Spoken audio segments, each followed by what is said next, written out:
Olá, meus irmãos, boa tarde, boa noite, ou da forma que vocês acharem melhor ao assistir as nossas lições aqui, né, que estamos findamos já, né, o livro dos Espíritos com as questões. Agora nós estamos entrando na conclusão, que é uma forma da interpretação de Kardec, de nos mostrar tudo aquilo que a gente viu nas questões, abrangendo a importância da doutrina espírita, né? Da sabedoria, das vozes dos espíritos, né? De todos os ensinamentos, ele pôs nas conclusões dele um apanhado geral. Mas aqueles que tiverem dúvida, eu ainda falo, pega o teu livrinho aí em casa e vai lendo pausadamente para que vocês consigam interpretar melhor essa conclusão, tá? Porque nós somos todos aprendizes, ainda temos muito a caminhar para poder interpretar o que Kardec, com aquele conhecimento maravilhoso que ele tinha, a nos demonstrar. Então, a gente vai fazer o nosso melhor, tentar passar essa conclusão de uma forma bem mais clara possível, para que a gente consiga, né, de verdade, terminar com sabedoria e muito amor no coração. Então, desde já, agradecendo a Deus, a Jesus, aos benfeitores espirituais que nos assistem, que nos ampara para esse momento de vibração espiritual, de amor, de leitura, de compreensão. E junto a Deus, a Jesus, aos nossos benfeitores, principalmente o mentor espiritual que auxilia, para que a gente possa fazer esse término desse livro com muito amor, muita confiança, agradecendo a todos vocês pela companhia, para que a gente possa juntos se unir em amor, luz e caridade. Que assim seja, graças a Deus, e obrigado, Senhor, por mais essa oportunidade. A minha conclusão, meus amados, é a quinta. E Kardec nos fala assim dessa conclusão. Aqueles que dizem que as crenças espíritas ameaçam invadir o mundo, proclamam-lhe com isso a força, porque uma ideia sem fundamento é despida de lógica e não poderia se tornar universal. Portanto, se o espiritismo se implanta por toda parte e se faz adeptos, sobretudo das classes esclarecidas, assim que cada um reconhece, é porque tem um fundo de verdade. Contra essa tendência, todos os esforços dos seus destratores serão vãos, e que prova que é ridículo com o qual procuram cobrir, longe de deter-lo o impulso. Parece-lhe ter dado uma nova vida. Esse resultado justifica plenamente o que muitas vezes disseram os espíritos: não vos inquieteis com oposição. Tudo o que fizerem contra vós, tornará para vós, e é os vossos maiores adversários que servirão a vossa causa sem querer. Contra a vontade de Deus, a má vontade dos homens não prevalecerá. Então, aqui nesse pequeno trechinho da conclusão, ele nos diz que as pessoas falam que a doutrina quer invadir o mundo, né? Que é a crença da doutrina espírita. E ele fala que só os adeptos mesmo já estão abertos no amor de Deus, no amor de Jesus, entendendo a doutrina espírita como nós estamos procurando entender. A gente vai caminhar por esse processo evolutivo de sabedoria, de saber, né, que a lei de causa e efeito existe, que tudo aquilo que nós escutamos, aprendemos, que a gente vai estar aqui estamos num processo de reajuste, e nós temos essa compreensão melhor das coisas. A gente já não fica forçando as pessoas a querer seguir, entender a nossa crença. O tempo de Deus vai chegar para cada um, e cada um vai estar na sua escolha de doutrina, aberto ao conhecimento de Deus, cada um de uma forma que se comprar, se faz melhor. E às vezes até aqueles que atacam a própria doutrina, quando a gente vê lá na frente, eles estão ali participando, querendo aprender, querendo saber um pouco da doutrina espírita. Então é que ela descortina vários horizontes. Então não temos como negar essa consciência que os espíritos nos trouxeram, de que interferem na nossa vida e que muita coisa existe e está aí imperando sobre nós, né? Mas sem forçar ninguém a querer ser espírita. Cada um vai ser o que achar melhor no seu tempo de evolução. E pelo Espiritismo, a humanidade deve entrar numa fase nova e do progresso moral, que é a sua consequência inevitável. Portanto, cessai de espantar-vos das rapidez com a qual se propagam as ideias espíritas. E a sua causa está na satisfação que ela nos proporciona a todos os que nelas se aprofundam e que nelas vem outra coisa mais do que fútil passatempo. Ora, como cada um quer a felicidade antes de tudo, não é de admirar que esse interesse por uma vida e uma ideia se torne feliz. Quer dizer, aquilo que eu falei, né, que ela descortina tantos horizontes para nós, abre tantos leques de questões, de lei, de causa e efeito, de entendimento, se aquele sofrimento está assim, algo tem a ver, porque aquela pessoa tem que resgatar, purificar. Então é isso, ela descortina, abre o nosso olho, tira a cegueira da nossa visão, da autocompaixão, de achar, coitado, não sei o que, a gente sabe que ali tem o espírito comprometido que precisa do processo, né? Então, por essa clareza, mostra muita coisa que nós só temos que silenciar e abençoar aqueles que querem chegar e os que não querem, que ainda estão atacando, que eles sejam abençoados, que no tempo de Deus a luz abre para todos, né? Isso é verdade, não tem como não falar. E vamos lá. O desenvolvimento dessas ideias apresenta 3 períodos distintos. O primeiro é da curiosidade provocada pela estranheza dos fenômenos que produzem. E a segunda, do raciocínio da filosofia. E o terceiro, da aplicação e das consequências. Aí ele vai falando. O período da curiosidade passou. A curiosidade não tem senão um tempo. E uma vez satisfeita, muda-o de objeto para passar para o outro. Quer dizer, a pessoa fica curiosa, tá, mas não me interessa, tchau. Vai embora da doutrina, não quer saber, só por curiosidade mesmo. Matou a vontade, viu, vai embora e não interessou, não despertou nada. O mesmo não sucede com aquele que recorre ao pensamento sério ao julgamento. Começando o segundo período e o terceiro, seguirá inevitavelmente. O Espiritismo tem progredido, sobretudo, depois que foi melhor compreendido em sua essência íntima, depois que se viu a importância, porque toca o ponto mais sensível do homem, o da sua felicidade, mesmo neste mundo. Nisso está a causa da sua propagação, o segredo da força que fará triunfar.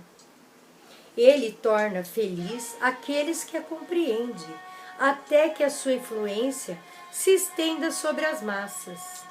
Mesmo aquele que não teve nenhum testemunho material de manifestação, diz, além desses fenômenos, a filosofia que explica o que nenhuma outra havia explicado. Nela encontro, só pelo raciocínio, uma demonstração racional dos problemas que interessa muitíssimo ao meu futuro. E ela me proporciona a calma, a segurança e a confiança, e livra-me do tormento da incerteza ao lado dela. As questões dos fatos materiais é uma questão secundária. Vós todos que atacais, quereis um meio de combatê-la com sucesso? Eis que substituiu por qualquer uma outra coisa melhor. Encontrai uma solução mais filosófica e todas as questões que ela resolve dá ao homem uma outra certeza, de que o torna mais feliz, e compreendei bem a importância dessa palavra, certeza, porque o homem não aceita como certo senão o que lhe parece lógico. Não vos contenteis em dizer que isso não é assim, pois é muito fácil. Provai, não por uma negação, mas por fatos que isso não é, e jamais não pode ser. Se não é, dizei sobretudo o que havia em seu lugar. Provai, enfim, as consequências do espiritismo, não são de tornar os homens melhores e, portanto, mais felizes pela prática da mais pura moral evangélica, moral que se glorifica muito, mas que poucos a praticam. Quando houverdes feito isso, tereis o direito de atacá-la. O Espiritismo é forte, porque ele se apoia sobre as próprias bases da religião. Deus, a alma, as penas, as recompensas futuras, sobretudo porque mostra essas penas e essas recompensas como consequências natural da vida terrena, e nada no quadro que ele oferece do futuro pode ser negado pelas mais exigente razão. Vós, cuja doutrina tal consiste na negação do futuro, que compensa oferecerei para os sofrimentos deste mundo? Vós vos apoieis sobre a incredulidade e ela se apoia sobre a confiança em Deus. Enquanto ela convida os homens à infelicidade, à esperança e à verdadeira fraternidade, vós lhe ofereceis o nada, por expectativa e egoísmo de consolação. Explica tudo, não vos explica nada. Ela prova pelos fatos, e vós não provais nada. Como quereis que hesite entre as suas doutrinas? Então, olha só como ele fala aqui nesse trecho aqui, né, da filosofia, da nossa certeza que as coisas da doutrina espírita são muito claras para nós, né? Descortinou um leque assim de consciência, de vibração, de amor, entendimento, que nós, na maioria das coisas que ele fala, quando nós vamos se aprofundando no conhecimento da doutrina espírita, nós vamos silenciando mais. Porque às vezes você não vai ficar debatendo com ninguém para dar a certeza da nossa doutrina para eles. Nós vamos deixar que eles cheguem por amor, por vontade própria de despertar. Porque para nós que temos esse amor, como ele fala, aqueles que já conhecem, são mais felizes, porque a gente se torna compreensivo nos nossos desafios, nas nossas dores, nas nossas dificuldades, sabendo que tem coisas que nós não podemos mudar porque o processo daquele irmão tem que passar por aquilo. Então a gente tem esse entendimento, não é que a gente se torna frio. Muitas vezes falam que os espíritas são frios, porque vê as coisas acontecer, parece que não mexe com você. Mexe sim, mas a gente já começa na tendência de autodomínio dos nossos sentimentos, de pelo menos na hora do que a gente vê acontecer, fazer as nossas preces, nossas vibrações, junto a todos esses benfeitores espirituais, para assistir essas pessoas que ainda querem tumultuar a situação no mundo. E a gente está vendo o nosso mundo muito tumultuado, questões de religiosidade, dessas guerras, de tanta coisa que não tem nada a ver com a bondade de Deus, nada a ver com a bondade do Criador, nada. Então ele fala que tudo aqui se torna um nada, porque a gente está muito materializado e está deixando as coisas crescerem dentro de nós. E nós ainda precisamos aprender muito, que ele falou, que quando a gente realmente se fazer essa entrega de verdade, se espiritualiza tanto, é que nem eu falo, a gente não chega a ser afetado, a gente tenta ajudar a concluir, ajudar que caminhe a nossa humanidade com mais amor, com mais compreensão, sendo solidários. Então, toda essa conclusão do nosso livro dos Espíritos, ela nos dá uma bagagem, assim, que eu posso dizer para vocês, de paz, de confiança, e tentar cada vez mais nós fazer o nosso melhor, porque a gente sabe que estamos sendo assistidos pela espiritualidade. Que tudo que a gente faz, seja bom ou ruim, estamos sobre os olhos da espiritualidade a nos conduzir. Então nós temos que tomar muito cuidado na nossa vida, com o que a gente faz, com o que a gente não se expressa de forma melhor com as pessoas. Então nós temos que estar mais em estado de vigília, porque ele falou para nós que já temos o conhecimento, gente, vamos continuar abrindo os olhos, vamos continuar nesse amor que a doutrina nos oferece, nos dando as respostas das coisas como nós queremos ser esclarecidos, queremos esclarecer, né? E vamos aprendendo ainda. E com a permissão de Deus, de Jesus, vamos estar aí cada dia um pouquinho melhor, fazendo que essa doutrina impere pelo nosso planeta para ser tocado nesse coração. Mas Deus não tem pressa, Ele sabe que uma hora vai chegar para todos esse conhecimento de despertar, de saber que a solidariedade existe e que tudo que você faz de mal para o outro vai reverberar para você mesmo, né? Vai ser uma volta. Então vamos procurar fazer o nosso melhor com essa conclusão que a doutrina espírita é amor e caridade, e compreensão e, de verdade, aquela certeza de saber que os espíritos nos ajudam, que eles nos protegem, nos fortalecem, mas nós, dentro de nós mesmos, temos que nos fortalecer, para que essa bondade chegue até nós e fiquemos bem para poder ajudar nos desafios da vida, né? Então, gratidão, meus irmãos, pela companhia, por todo esse processo de questão. Tem os irmãos que ainda vão terminar as outras conclusões. E junto a Deus, a Jesus, todos esses benfeitores que nos amparam nesse amor divino, sabemos que ainda temos muito que aprender e pôr em prática, porque a verdadeira doutrina também faz com que a gente mude o nosso jeito de ser. A gente se torna um pouquinho melhor. Então vamos conduzir nós, os que estão aos nossos redores, para que a gente possa passar essa palavra de amor, de confiança e ajuda espiritual que esses irmãos tanto nos amparam. Então, graças a Deus, encerrar hoje uma prece de amor de Jesus, junto aos benfeitores espirituais, principalmente, hoje eu quero encerrar com a prece de Bezerra de Menezes, e as legiões de curas e companheiros, para que oferte o nosso planeta nessa imensidão de luz, a paz, o amor, a caridade e o conhecimento. Que assim seja. Nós te rogamos, Pai de infinita bondade e justiça, as graças de Jesus Cristo, através de Bezerra de Menezes e suas legiões de companheiros, que eles nos assistam, Senhor, consolando os aflitos, curando aqueles que se tornem merecedores, confortando aqueles que tiverem suas provas e expiações a passar, esclarecendo aos que desejarem conhecer e assistindo a todos quantos apelam ao teu infinito amor.